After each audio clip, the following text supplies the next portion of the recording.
Hello ভিয়াস, আমি যে বাংলাদেশে যে সোনালী আঁশ পাটের যে বর্তমান যে আপ ডাউন বাজারটা বলে থাকি, আমি আজকে আপনাদের মাঝে যে কয়েকটা সীমিত কথা বলবো বাংলাদেশের কলকারখানা সম্পর্কে আর বাংলাদেশের যে দিনাজপুরের যে সোনালী আঁশ পাটটা বেচা কেনা হচ্ছে সে সম্পর্কে।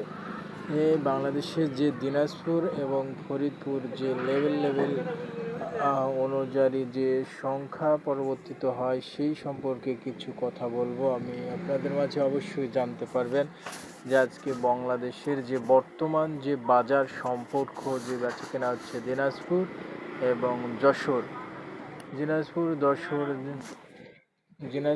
যশোর দুইটি জেলার যে পাটের যে আমদানিটা বাজারটা সে সম্পর্কে কিছু কথা আমি বলে থাকছি আপনাদের মাঝে। আপনারা অবশ্যই জানতে পারবেন যে বাংলাদেশের যে অবস্থা সোনালী আঁশের পাটের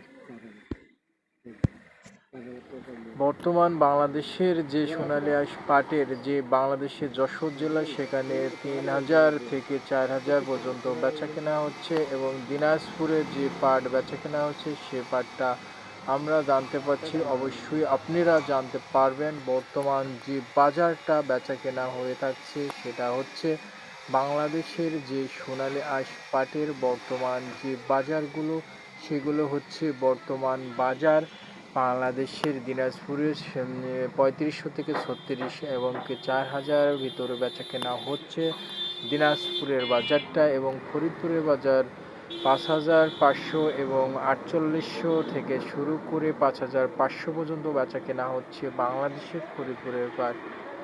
আমরা জানতে পারছি যে বর্তমান বাজারগুলো আবারও ভালোর দিক প্রদর্শন করছে। আপনাদের সুখবর জানাচ্ছি বাংলাদেশের সোনালী আঁশ পাটে আজকে বাংলাদেশের সোনালী আঁশ পাটের বর্তমান বাজারটা অবশ্যই জানতে পারবেন আপনারা যে কোন জেলায় কত টাকা করে বেচা কেনা হচ্ছে সে সম্পর্কে আমরা কথা বলে থাকি। আসলে সোনালী আঁশ পাটের বাজার দ্বিগুণ ছাড়ে যাবে পাটের বাজার। আমরা ডক্টর ইউনূস সাহেব তিনি বাংলাদেশের উদ্যোগ নিয়েছি সোনালী আঁশ পাটের বর্তমান বাজারটা বাড়ানোর জন্য। আজকে বাংলাদেশের যে সোনালী আঁশ পাটের বাজার আমি দিনাজপুরে দেখতে পেলাম যে পাটটা বেচা কেনা হয়েছিল 3200-3300, সে পাটটা আজকে বেচা কেনা হয়েছে 37 থেকে 3800 টাকা এবং 4,000 পর্যন্ত বেচা কেনা হচ্ছে ভালো লেভেলের স্কোয়ার পাটটা। বর্তমান বাংলাদেশের যেমন যশোর জেলাও পাট বেচা কেনা হচ্ছে 36-37, 4,000 পর্যন্ত বেচা কেনা হচ্ছে। আসলে বাংলাদেশের যে কুষ্টিয়া জেলায় আমরা যে ধারণা দিয়ে থাকি তার চাইতে দ্বিগুণ ছাড়িয়ে যাবে অন্যান্য জেলা।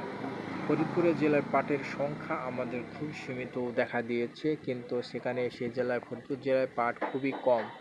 ফরিদপুর তুলনায় প্রত্যেকবার যে তুলনায় ফরিদপুর জেলার পাটের সংখ্যা কম, মিল মালিক ভাইদের পাটের চাহিদা অনেক বেশি। কুষ্টিয়া জেলার পাট আমরা জানতে পারছি এখন বেচা কেনা হচ্ছে 4,000, 3800 এবং 3600, এবং কিছুদিনের ভিতরে আমরা আবারও জানতে পারবো যে বাংলাদেশের হাই লেভেলের পাটগুলো যে যশোর জেলার তারের উপরে যাবে, এমনকি আশা করা যায় 6,000 থেকে 7,000 পর্যন্ত যশোর জেলা এবং বাংলাদেশের কুষ্টিয়া জেলা এরকম দেখা দিবে। কিন্তু অন্য অন্য জেলা আরও পাটের দাম আরও বেশি হওয়ার আকাঙ্ক্ষা আমি দেখা দিয়েছে।